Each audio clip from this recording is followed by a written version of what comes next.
Welcome to Background Check Policy Considerations to Avoid Discrimination Claims. I'm Mike Coffey, President of Imperative Information Group. We're a background screening company based here in Fort Worth, Texas, serving clients across the country. I'm a senior professional in HR. I've been in and around HR for more than 20 years now. And to be honest, I've been really blessed to work with a bunch of really smart HR people over the years from whom I've learned a lot and with whom I've hopefully solved a lot of challenging problems, especially people problems and employee relations type issues, which I love. And along the way, maybe some good operational stuff too. A good bit of what we talk about today will be things that I've helped employers solve over my career, and so some of it is going to be just obvious stuff, obvious legal stuff, and other things that maybe will be a little bit more practical. But what I want to say right up front is I'm not a lawyer, and I'm especially not your lawyer. And maybe HR credibility isn't the same as street cred, but me and my HR homies take care of business. The other thing I do want to tell you, though, is go ahead and get good legal advice. Just because this has worked well for my clients, and I'll try to explain the reasons and the logic behind some of the suggestions I make today, but just because it's worked well for them in Texas or Oklahoma or California or Pennsylvania doesn't mean it'll necessarily work for you in your situation. Some of my clients can follow some of my advice today because they've got good management training. Frontline supervisors know their roles. They have implemented really good tools to ensure that decisions are about employees and applicants' criminal history are made consistently. And then I've got other clients who, quite honestly, they've got great HR people, but their hiring managers or their supervisors on the front line are knuckleheads, and they know that they have to be a lot more conservative and restrictive with how they use criminal history or what discretion they give their hiring managers, and so they're a lot more cautious in what they do. And when I know I was in healthcare and a variety of industries, the final one being healthcare, and some managers are great and some aren't so great. So there is going to be a certain amount of the gospel according to Coffey today. I'll be visiting with you about things that have worked in some of the environments I've worked with. Some of our clients have implemented, and but you do want to take it back to your attorney. And if your attorney disagrees with me, you can always go get a new attorney. They're all over the place. But let's start with a real quick poll here. Do you have a policy covering the use of criminal history in your organization? And you can go ahead and answer that. And and as you do, I'm going to describe what I'm talking about. And I'm not just talking about a policy that says, yes, we'll do a background check. I'm really talking about a policy that says, these are our concerns for this specific kind of job, and these are the kind of criminal offenses and past behavior that would be a red flag for someone entering into this job.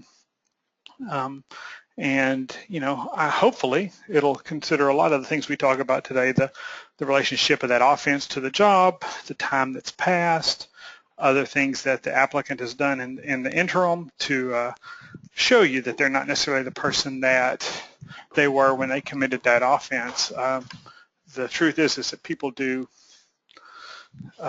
grow up, mature, and it's probably not good public policy or good HR policy to just eliminate people strictly based on some, in and of itself, some single past indiscretion. So let me close this poll and share this with you.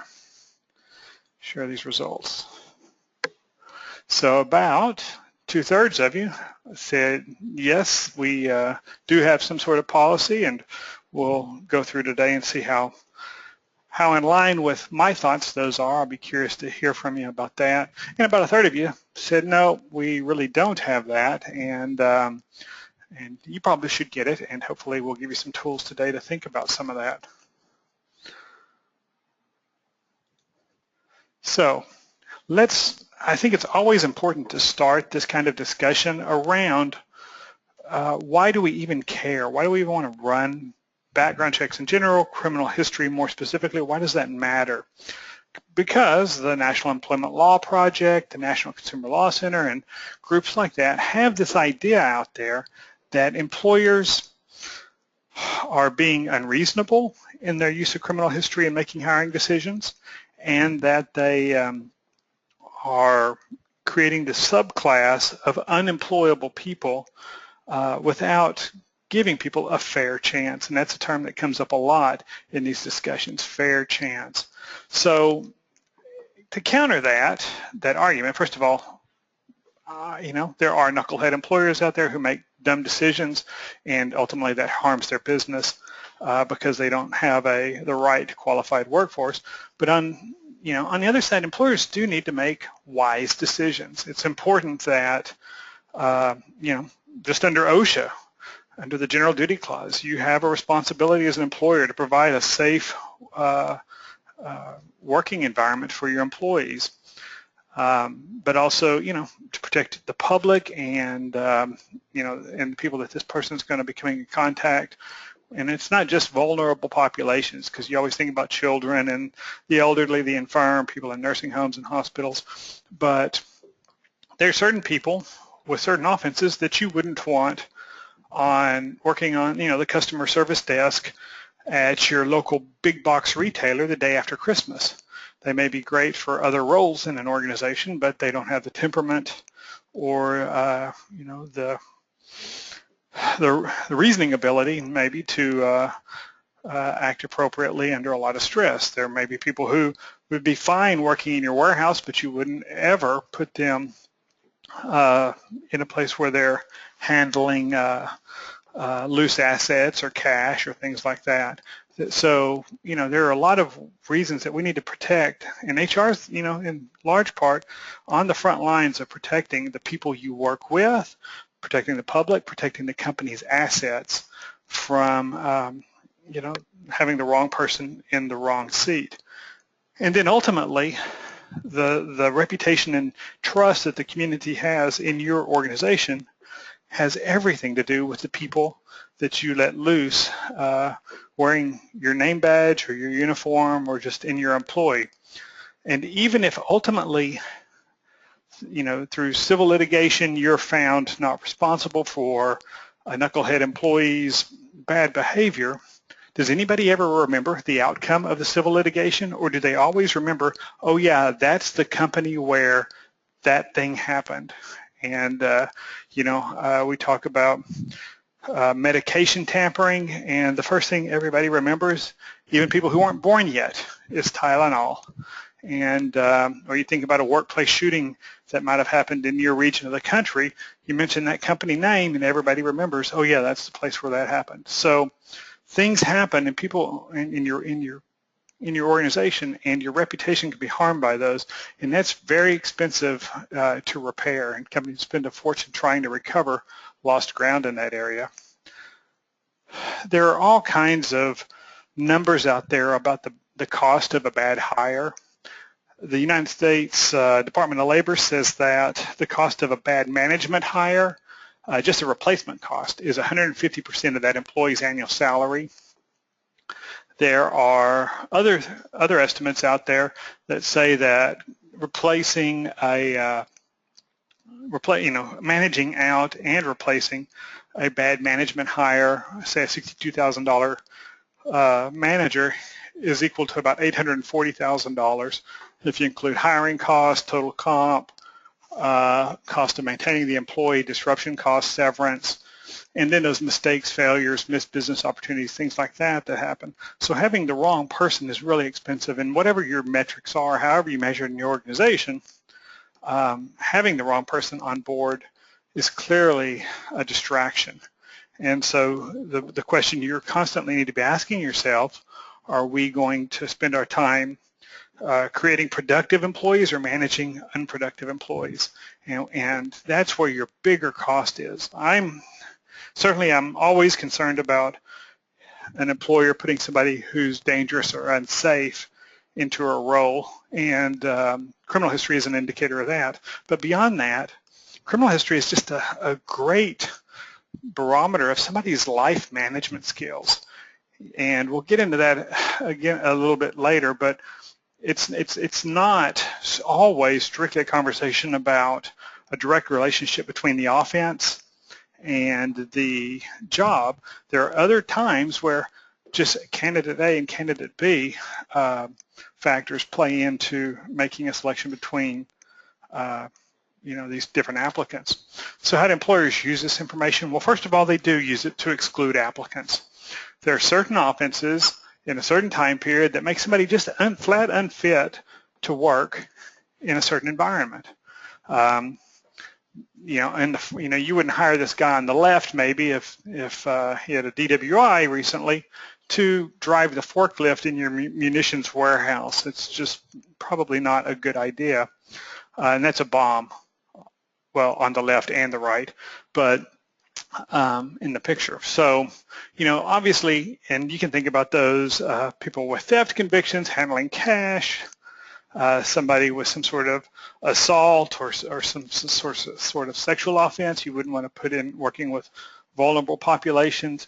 And so those, there's certain things are obvious exclusions, but then more often, what you're really doing is evaluating candidate A versus candidate B. So let's say we've got a couple candidates here, and we look at Dick, and Dick's got 9 years of relevant experience. He's got an MBA, neutral job references, name, rank, serial number. That's about what you get, and sometimes. But he performed really well during the job interview. Charming guy, and he had no criminal history reported. Okay. Then we got Tom, basically the same guy. Everything looks good. They're similarly situated candidates, and but then we get down to, well, 2 years ago he had a theft by check. Then in 2011 he had an open container violation, and then in 2009 he had some minor infraction, but he failed to appear in court, and he had a failure to appear conviction. So these are all little petty things, right? Theft by check, it happens on occasion, but if somebody gets a conviction for theft by check, typically that means they knew about it and they just didn't take care of it. Open container violations, these are just dumb mistakes, dumb decisions that this guy made. None of them say that this guy is not qualified to do the job, what you're considering him for. However, when you're comparing Tom and Dick here, who is easier to manage? Who's going to require more supervisory time? Who is telling you by their past behavior that they are going to require more management attention, not to bring their skills and competence level up, but just to manage the headaches that they're going to bring into the office on a regular basis?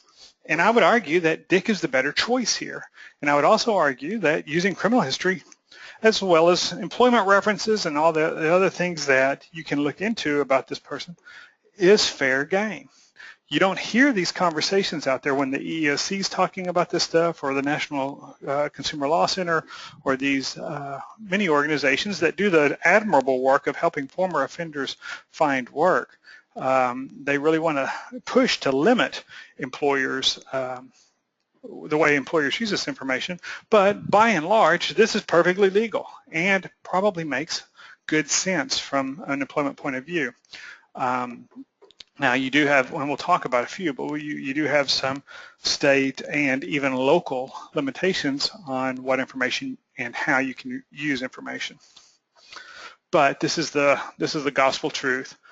In all my years of helping employers manage bad employees out of their organization, it's rarely because the person can't do the job.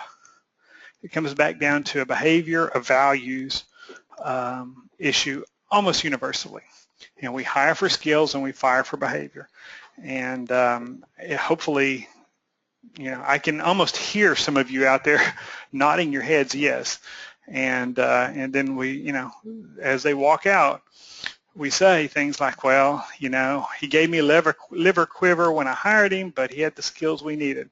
Or we just, I'm not surprised. I had hoped he would get his act together, but it didn't work out. Well, that's really expensive, and it's not necessarily the best stewardship of company resources or your own time to have to hire somebody and then manage them out.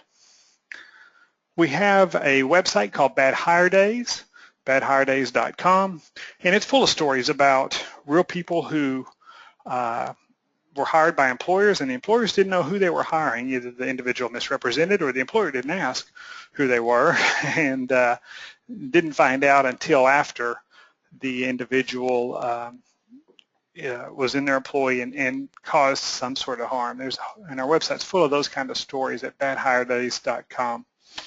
So let's jump right into Title VII of the Civil Rights Act.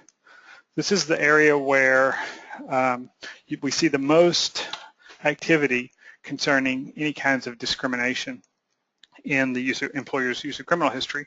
Title VII created 5 protected classes: race, color, sex, national origin, and religion. And of course, other acts like the Age Discrimination and Employment Act, the Americans with Disabilities Act, things like that, GINA, they created additional protected classes for different reasons. But in our context today, we're primarily talking about race, color, and maybe a little bit about sex in employers' use of criminal history. The act was signed into law by President Johnson, and the last time it was modified in regard to the things we're talking about today was in 1991 by the first President Bush. The Civil Rights Act created the Equal Employment Opportunity Commission. Now, the important thing you need to know about the EEOC is they're a federal law enforcement agency. They're like your local cops. And just like if your local cop gives you a ticket, he cannot make you pay that ticket. You can go to court and fight that ticket. And that's what the EEOC is. They're the law enforcement, the local prosecutors. If they believe you as an employer have violated Title VII, they can bring you to court. What they're not, in this context, is a rulemaking agency. They publish guidance that says this is our legal opinion, and you follow their legal opinion, and quite honestly, if you do what they want you to do, you have very little to worry about as far as litigation from the EEOC goes. However, there may be places where it just doesn't make business sense to strictly do what the EEOC suggests that you should do. And in this area, especially that we're talking about today, the courts have really given very little, if any, credibility to the EEOC's positions. The EEOC has lost the cases that they've brought so far. They've got 2 open ones we'll talk about in a bit, but just because they say it so, that's just their legal opinion. It doesn't mean that they're necessarily right, and we'll get into that a little bit more. So they can certainly sue you.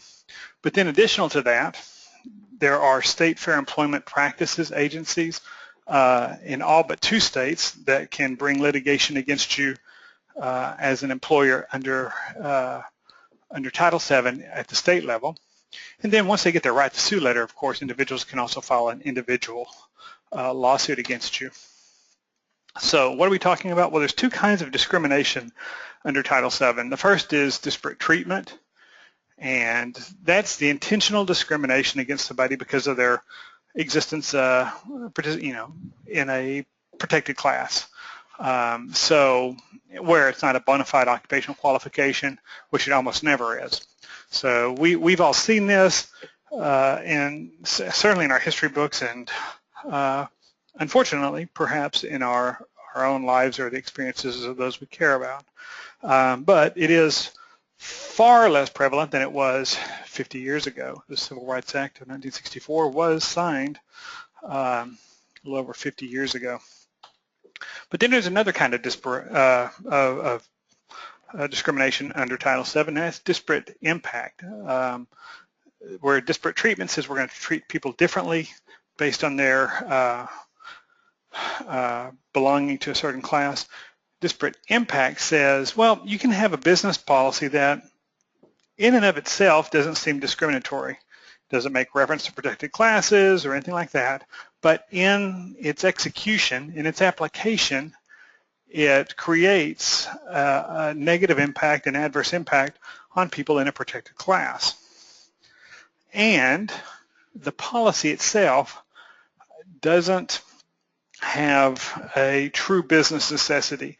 It doesn't result in better outcomes for the company in achieving their goals, or there's not a viable alternative to the policy to achieve those goals. The seminal case in this area was the 1971 Griggs versus Duke Power case.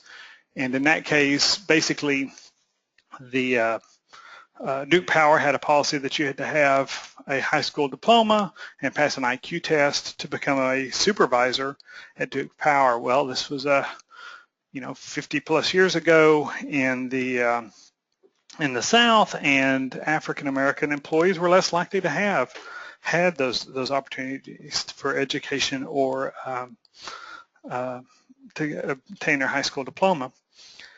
And the plaintiffs proved during their litigation that, in fact, the white supervisors who were supervisors before this policy went into place but did not have a high school diploma were no less quality managers. Their performance was no different than those managers who did have their high school diploma. So in other words, having a high school diploma did not predict success as a supervisor at Duke Power. And so the court realized that, well, in and of itself, this policy doesn't have a business necessity. It doesn't achieve the outcomes that for the business that it purports to, and it's creating a disparate impact on people in a protected class. So this is illegal discrimination. This is disparate impact. And even though Duke Power had a program in place to help their employees, including their African American employees, to obtain a high school diploma, the court said that's not enough. Your good intent or your absence of discriminatory intent doesn't have any real bearing on whether your policy that operates as a headwind, a built-in headwind to minority groups, if it doesn't measure their real job capability, then it's probably going to be found to be illegal discrimination. Then in 1975, there was the Green versus Missouri Pacific decision, and that wasn't a Supreme Court case, by the way. It was the Eighth Circuit. But what happened in Green was Mr. Green was a war protester protesting the Vietnam War. He actually went to jail because of his activities there. Spent about 18 months in prison. He later applied to work at Missouri Pacific Railroad, and MOPAC had a policy that said we don't hire anybody with any criminal conviction, period. It was a bright line rule, a blanket exclusion. Anybody with any criminal history, no matter what the offense, how long ago it was, or anything else, cannot work at MOPAC. And Mr. Green was an African American, and he sued, and in that case demonstrated that African Americans were arrested, prosecuted, and convicted at a higher rate than the white population. So in and of itself, this policy was going to have a greater impact on African Americans than it was on the white population. And the court agreed and said this is an illegal disparate impact because it doesn't make sense that any offense, regardless of how old, shoplifting 20 years old, for example, it makes somebody unfit or incapable of safely and effectively performing some role.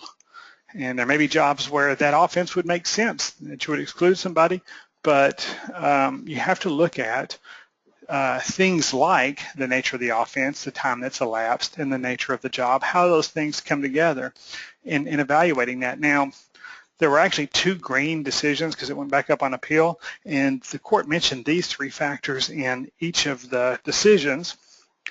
But we see these three things as often as bullet points etched in stone. These are the three things employers must consider every time.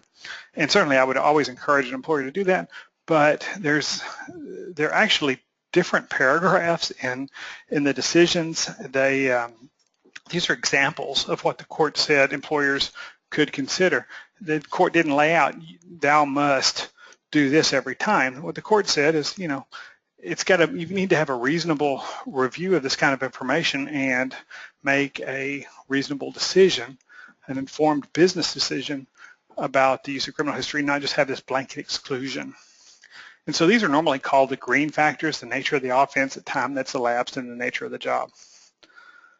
And then the EEOC is also added to this a little bit by saying even if it wasn't a conviction, employers can, a dismissed case, employers can consider the underlying conduct, and if it's reasonable for the employer to believe that the individual engaged in the underlying conduct, and that conduct is problematic for the position this person is being considered for, the employer can make a decision based on their reasonable understanding and belief that the individual engaged in that conduct. And this is the first thing that I really want to stress to you about your policy.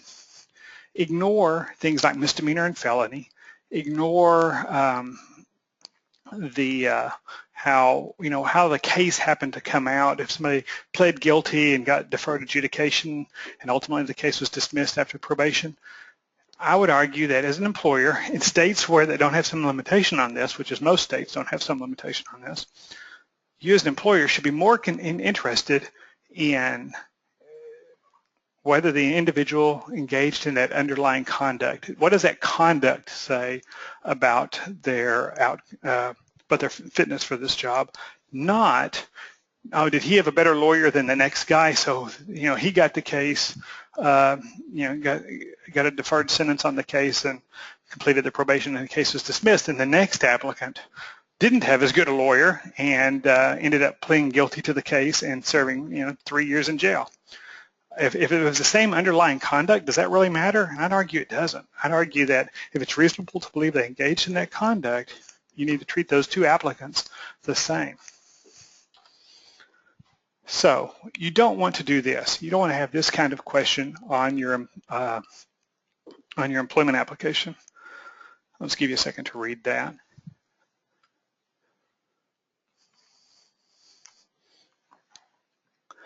Okay, that's a bright line rule. We just, and no employer has really that kind of question on the application, but you do see comments like this in job postings from time to time. Clean background check required. What are you doing? You're broadcasting to anybody with any kind of potentially negative information on their employment history, whether it's criminal history, employment history, whatever. Don't apply here. We only want angels here. I got news for you. A lot of the angels aren't angels either. And you're excluding a large population there by just saying clean background check. No felonies allowed. There's another example of something that kind of surprises some employers, and they say, what do you mean I can't just exclude all felons? I don't want any felons working here. Well, first of all, what's a felony in Texas may be a misdemeanor in Oklahoma or vice versa. In fact, sexual relationships with a minor there's a version of that in Louisiana that's a misdemeanor, while it's always a felony in Texas. So they're, again, focusing on felonies versus misdemeanors is probably not as constructive as looking deeper into the conduct. But beyond that, in Texas, your third DWI is a felony. So if you're saying we're not going to hire anybody with a felony, but their third DWI was 10 years ago, and all they're going to do in your organization is drive a desk, they're not going to ever operate a motor vehicle or any kind of dangerous equipment, does that really make sense to exclude this person?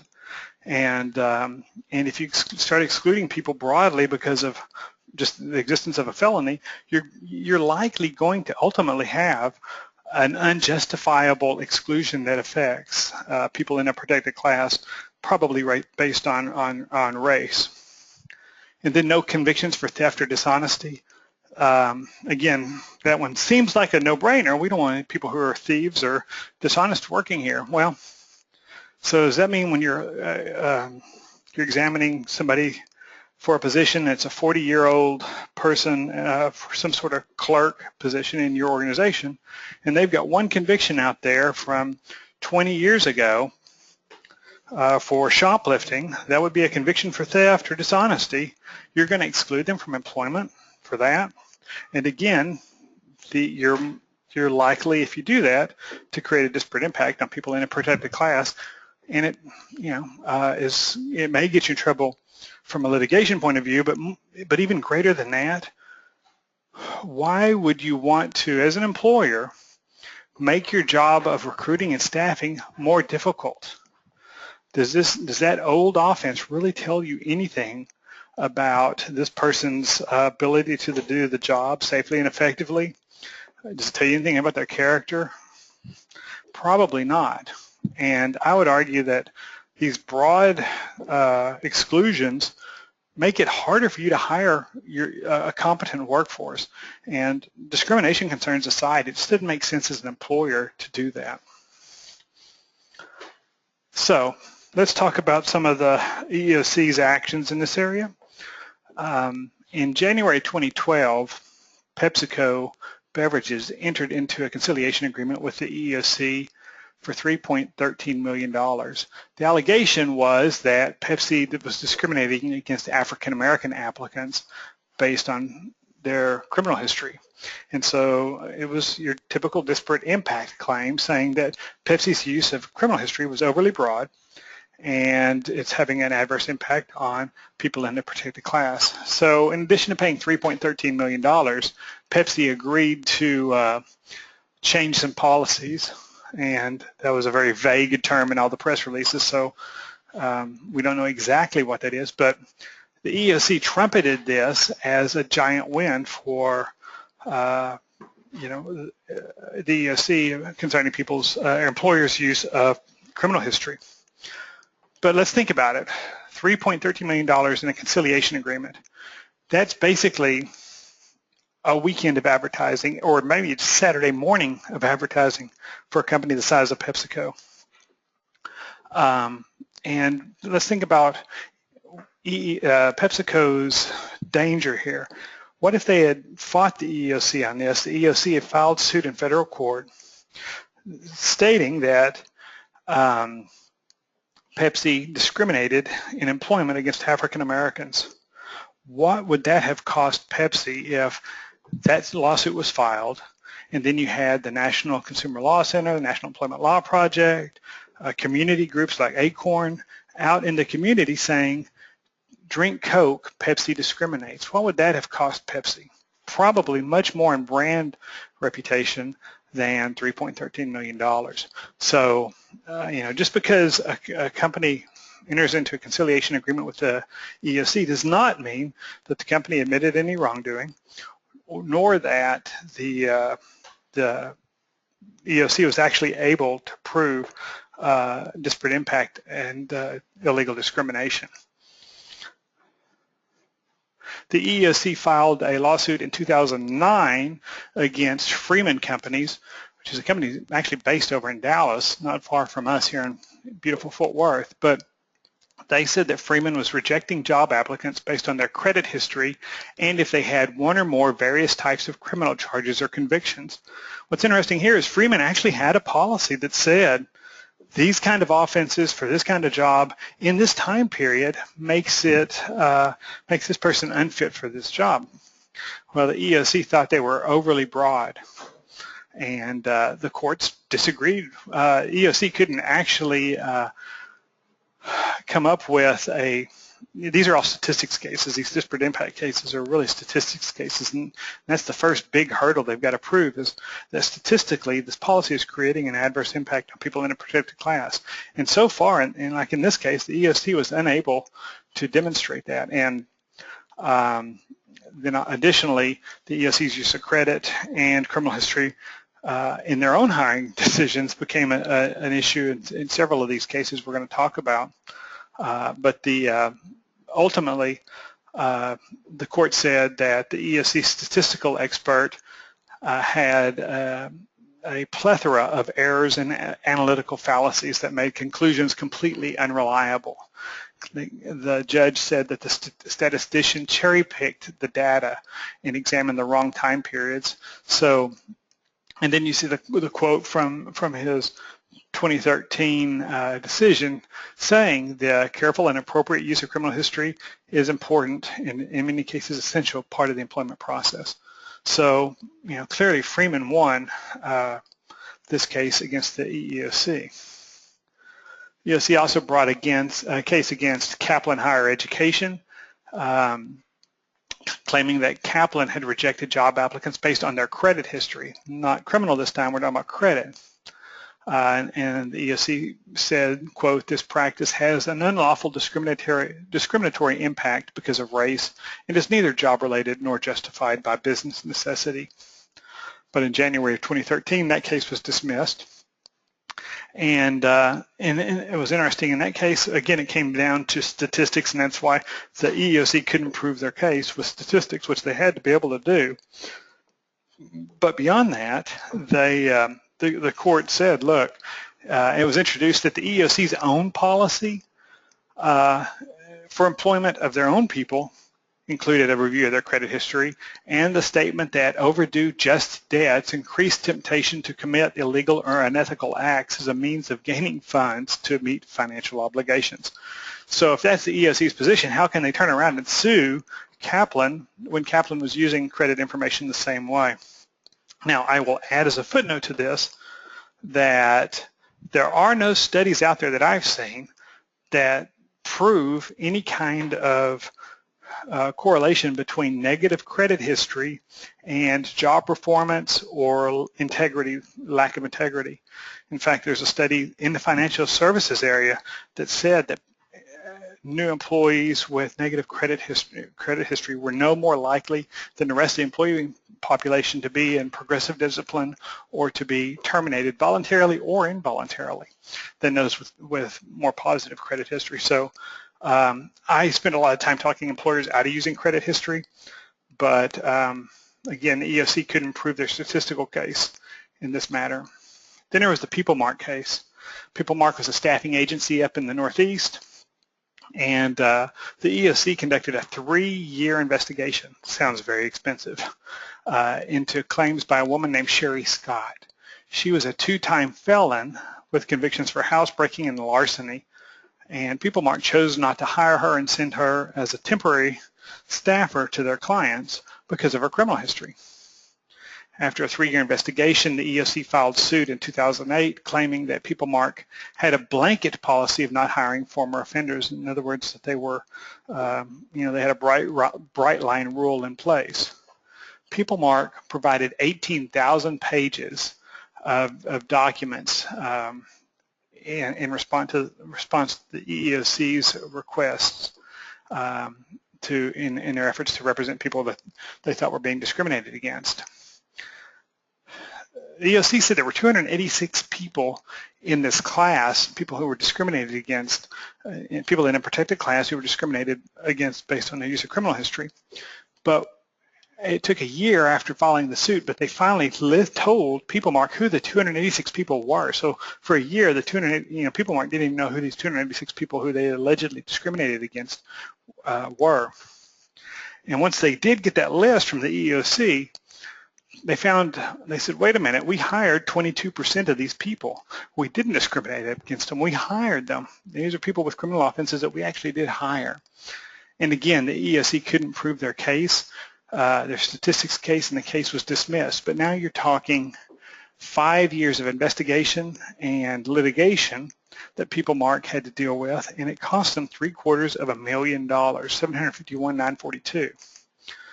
That's a lot of money in attorney's fees and expert witnesses.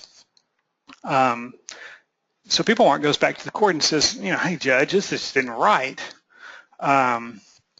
They knew they didn't have a case. They've had all this data, and they pursued it anyway. And the court agreed and told them, yep, EEOC, you've got to pay this $750,000 in attorney's fees and expert fees. And so as taxpayers, we say, oh, as employers, we say, yay.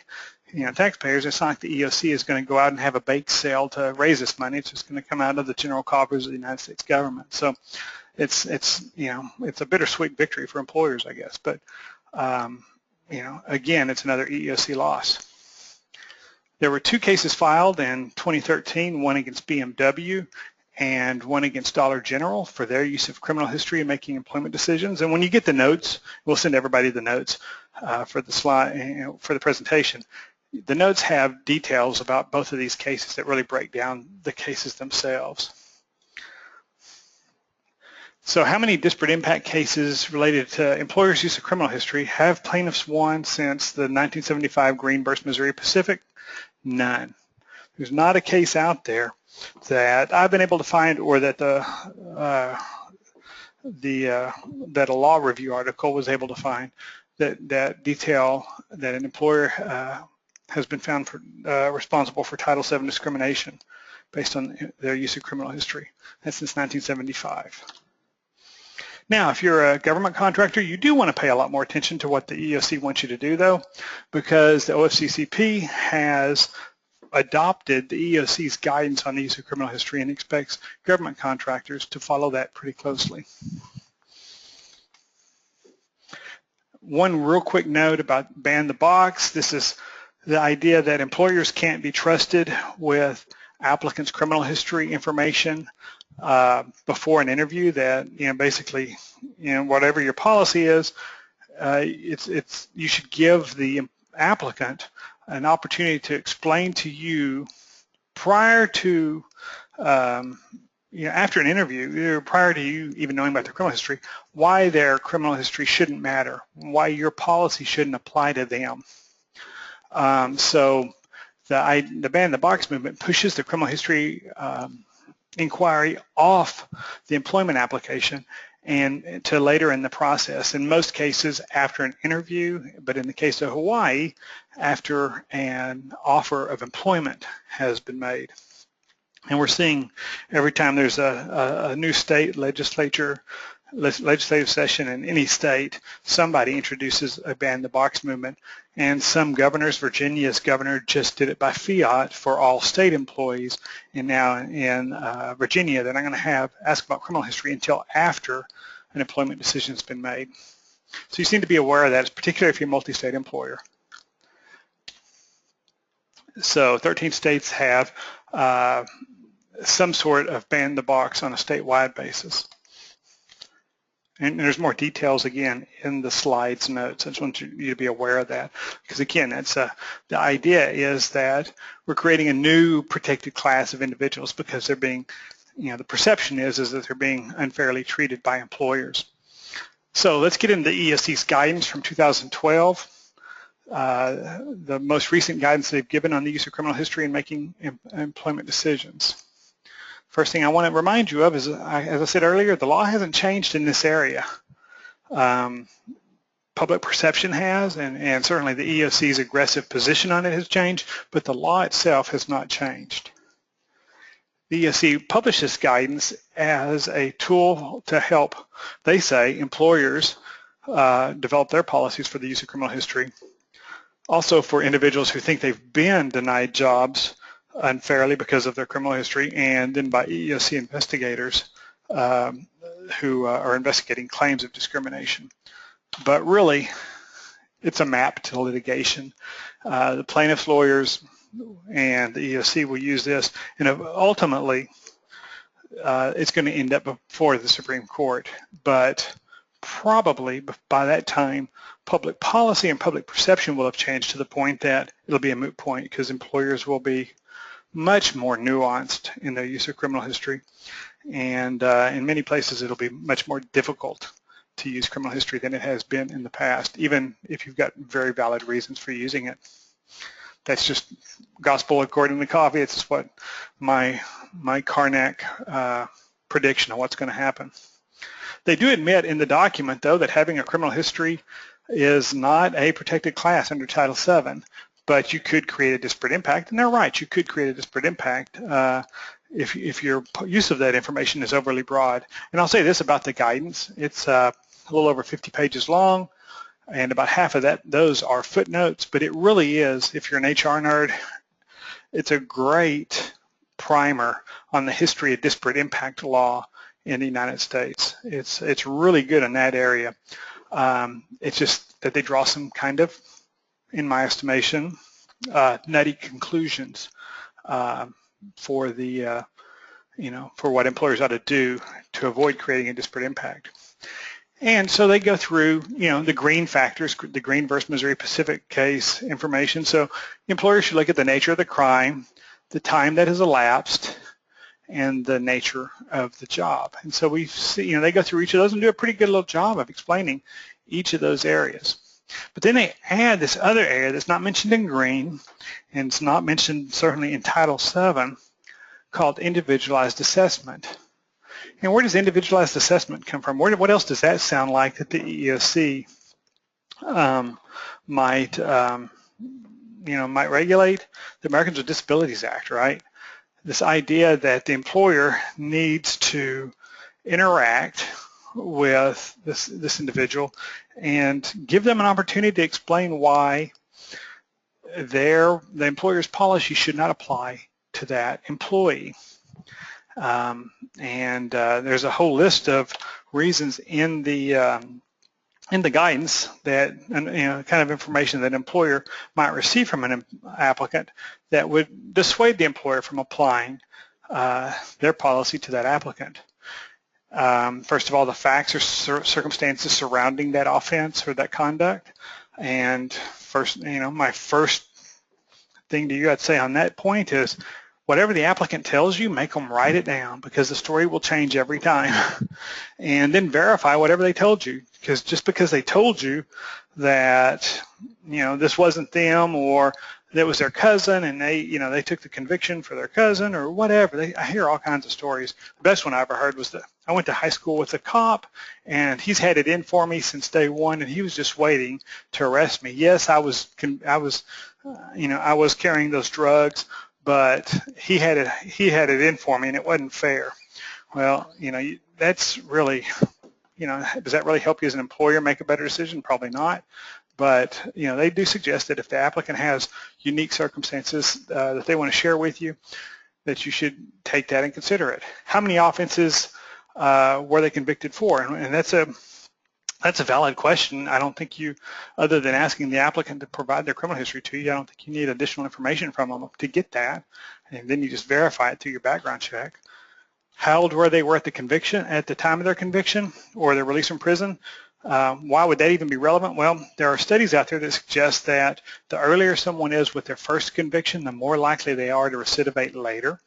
But again, that's a social science issue, and it's hardly hard science that you as an employer can apply to making a good decision. But generally, just rule of thumb, 7 to 10 years out for most offenses, it seems to be that if somebody hasn't committed a new offense in that time period, they're not much more likely than the rest of the population to commit a new offense.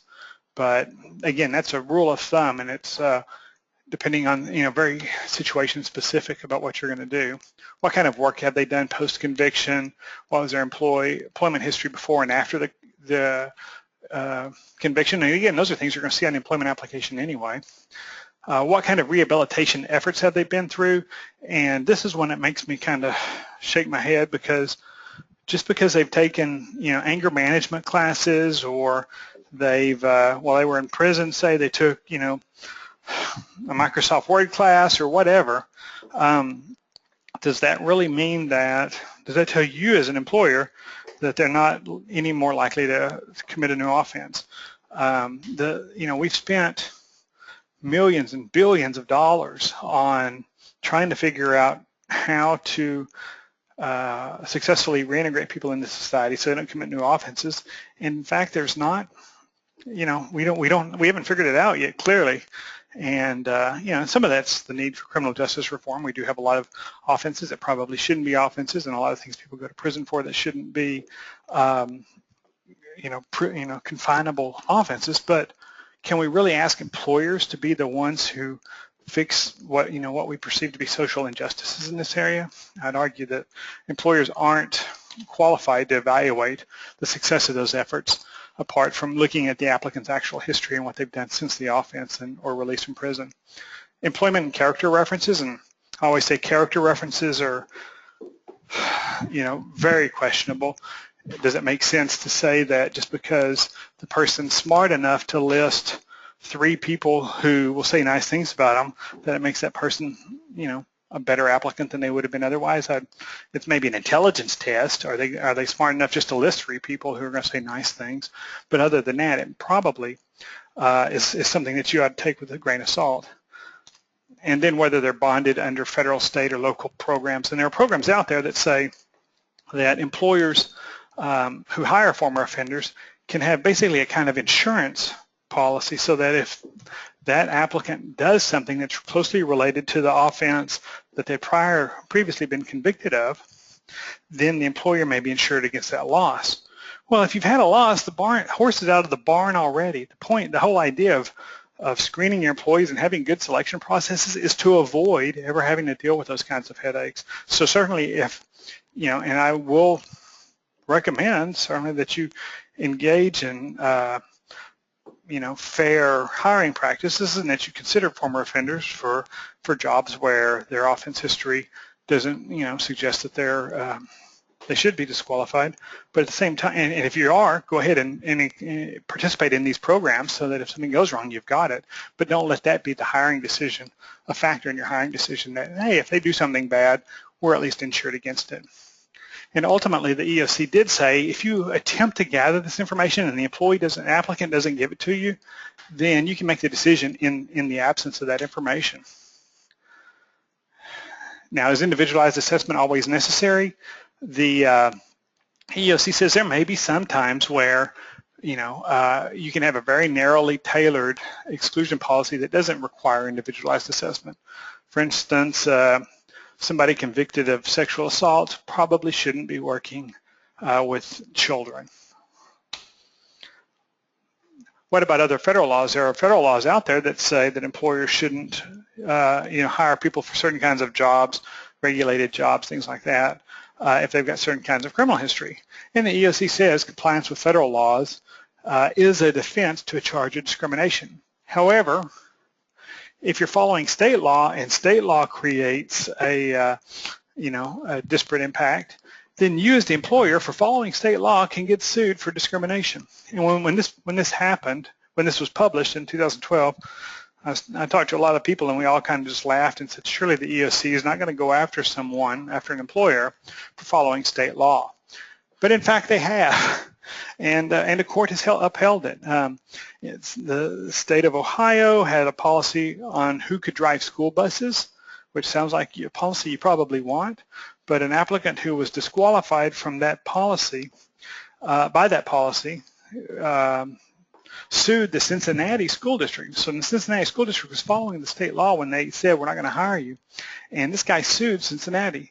And the federal court came back and said, yes, in fact, that's right. And we're going to let this case proceed because federal law always trumps state law in these matters. And so that case was allowed to move forward. So you may be in a rock and a hard place in some states. And then ban the box. The EEOC encourages employers not to ask about criminal history on the job application, delay it till after an interview. So let's get into a little bit of gospel according to Coffey. How do we respond to the EEOC's individualized assessment guidance? Well, the first place I'm suggesting is that whenever you ask your criminal history question, whether it's on the employment application or later in the process, right on the criminal history inquiry, include a section that allows the applicant to provide that individualized assessment information. So there's some sample language here, but just let them do that. And whenever you do it in your process, whether it's application or after an interview or even post-offer if you're in Hawaii, go ahead and include a question where the person can tell you their side of the story, give you any additional information. That way you're tipping the hat to the whole EEOC individualized assessment thing, and you can review that as you review the entire employment application and make a decision. And probably what you're going to do here is take whatever they told you, give it to your back, if they're otherwise fully qualified and one of your better candidates, apart from their criminal history, and you tend to give some credence to what they're saying. It sounds reasonable, and it would, if true, change your opinion of whether they're viable for the position. Send it to your background screening company, because you're getting it in writing from them. Send it to your background screening partner and have them pull court copies and other documentation, police reports or whatever, so that you can verify what the applicant told you. And if the applicant told you the truth, it may sway you in some circumstances. Now, we've been telling employers for 3 years now to make these changes to their applications, and a lot of our clients have. And I have yet to talk to an employer with who had a good policy in place up front that was fair and solid, that they were dissuaded by any of the individualized assessment information, because 95% of the time applicants don't even provide any information here.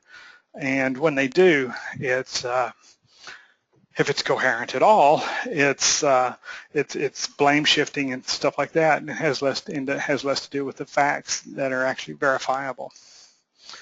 Another place to do it is, when you get the background check back, if there's something negative on the report, under the Fair Credit Reporting Act, you have to send a note to provide a copy of the report and the statement of their rights to the consumer, to the applicant. So before you make the hiring decision under the Fair Credit Reporting Act, you have to give them these two things. And most employers include a cover letter with that information, so they explain why they're giving it to the applicant.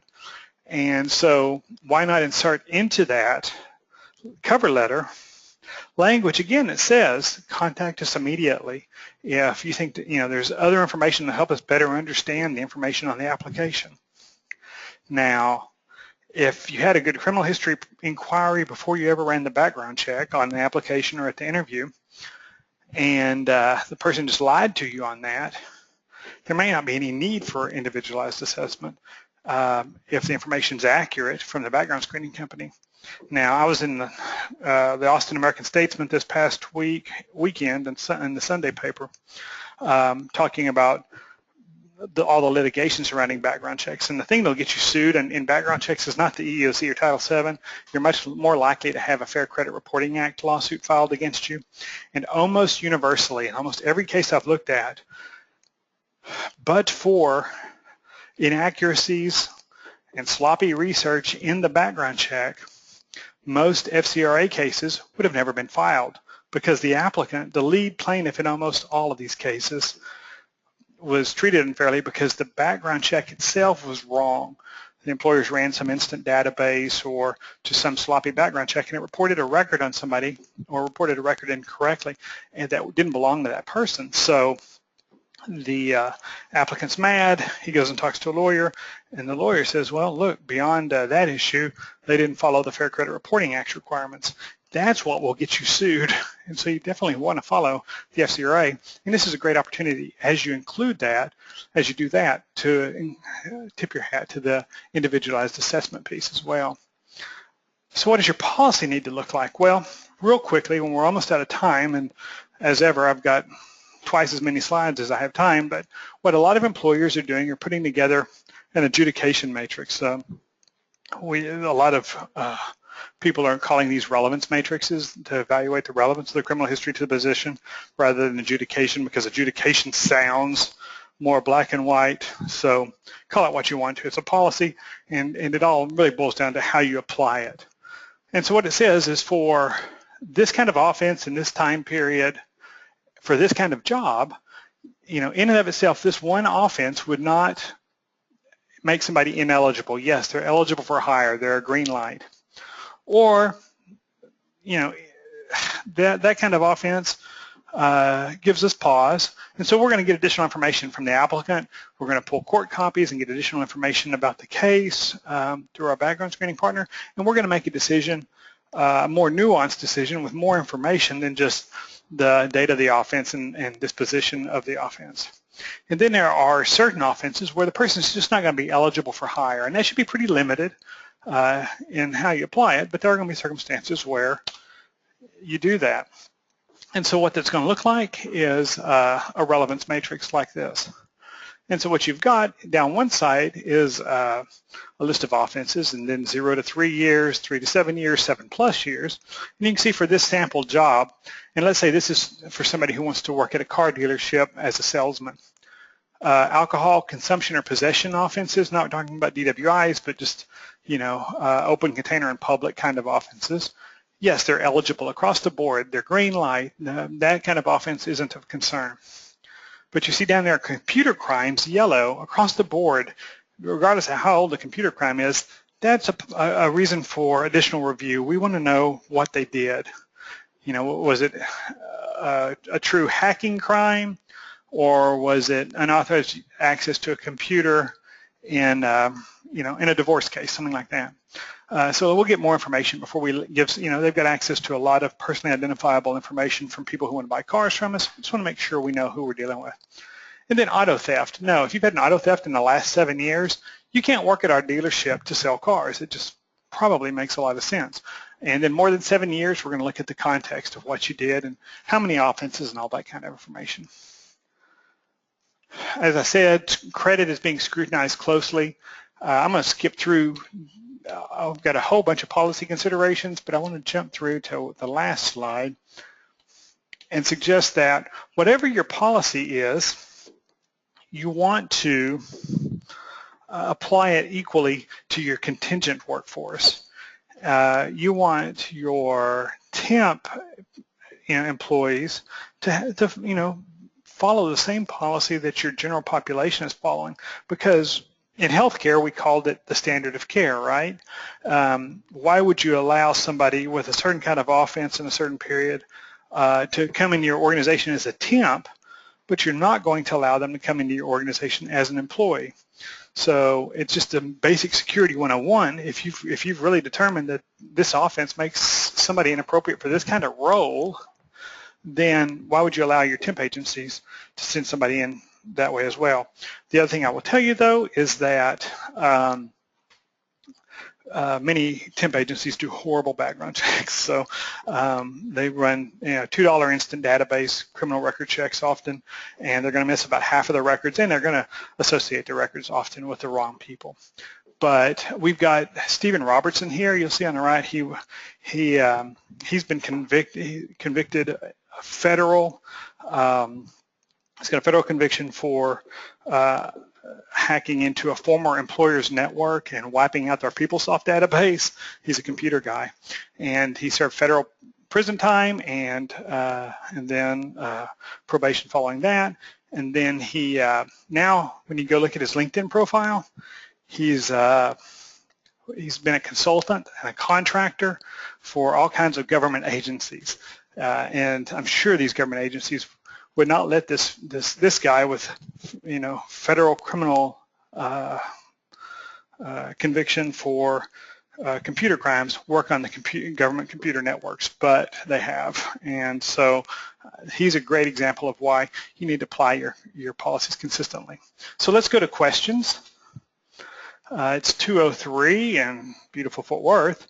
And so let me go through some questions here and see if I can answer these quick. And if you have questions, drop them down to the question box. Keisha asked, when comparing Tom and Dick, the scenario would mean the background check is completed prior to offer. Is it more common for employers to complete the background checks on the top few candidates versus post-offer? Well, first of all, it doesn't mean the background check was completed, because what it could mean is that you had a good criminal history inquiry process in place, and they were both honest with you about their histories. And I would suggest that's the ideal situation, because really, if you've got a really good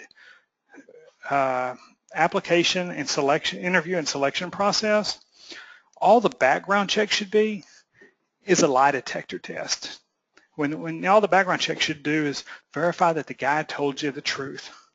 And you should do all the other work, and that's why I spend so much time with prospective clients. And as we select who we want to work with as a client, we go through their policies and procedures and make a lot of recommendations to them about how they want to change their procedures so that they make better hiring decisions.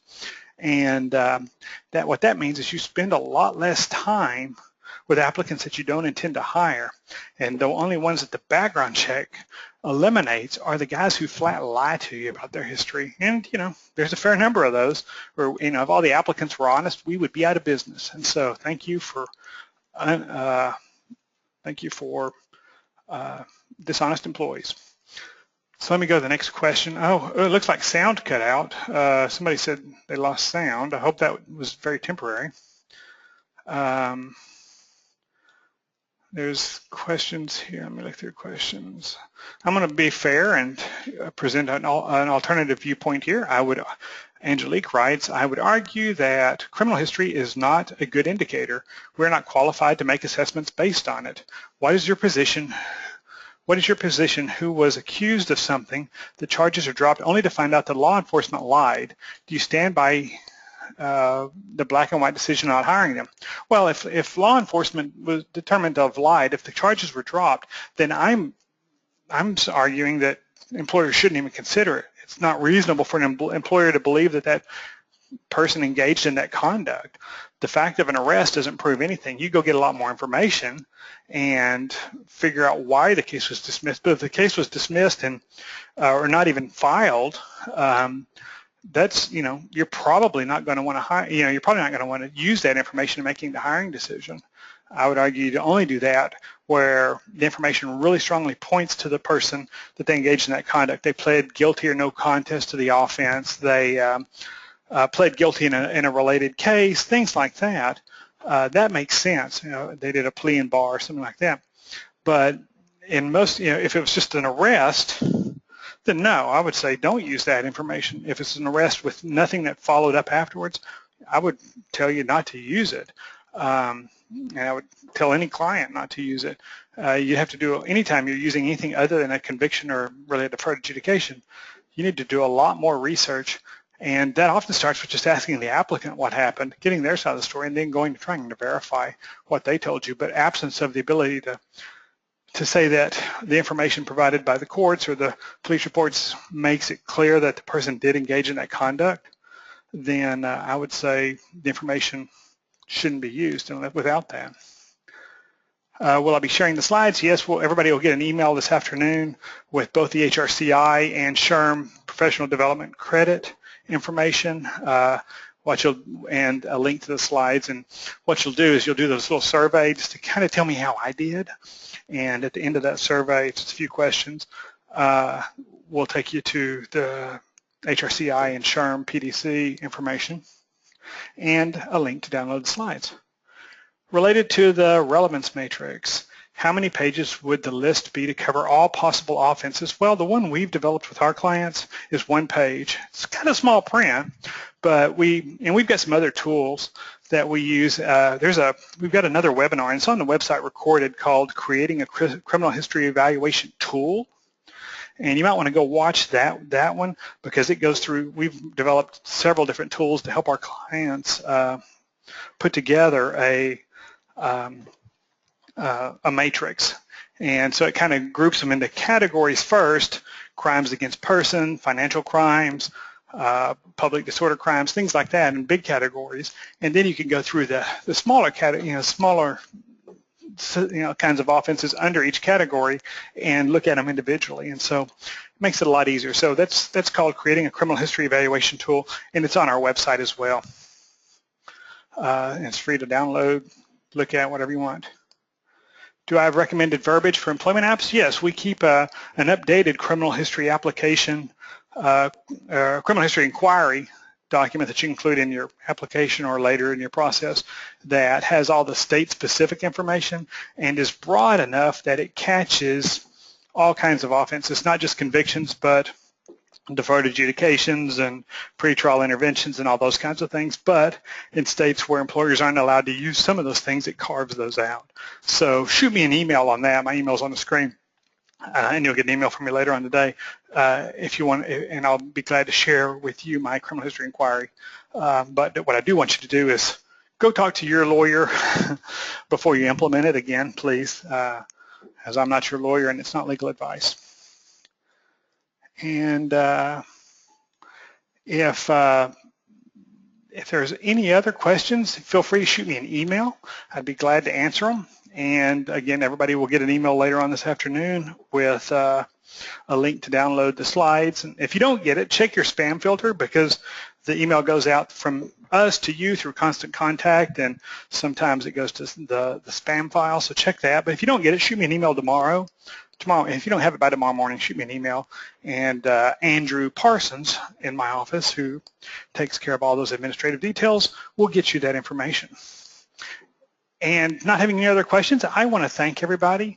I am humbled we had so many people online today, and if I can ever be of service to you, you know, we're the kind of background screening company that an HR guy wanted to create, because we needed, you know, and we catered employers who really need to get it right, who can't afford a cheap background check.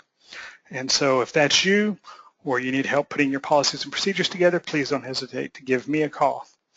Until next time, we'll hopefully see a lot of you next month at our next webinar. Talk to you soon. Bye-bye.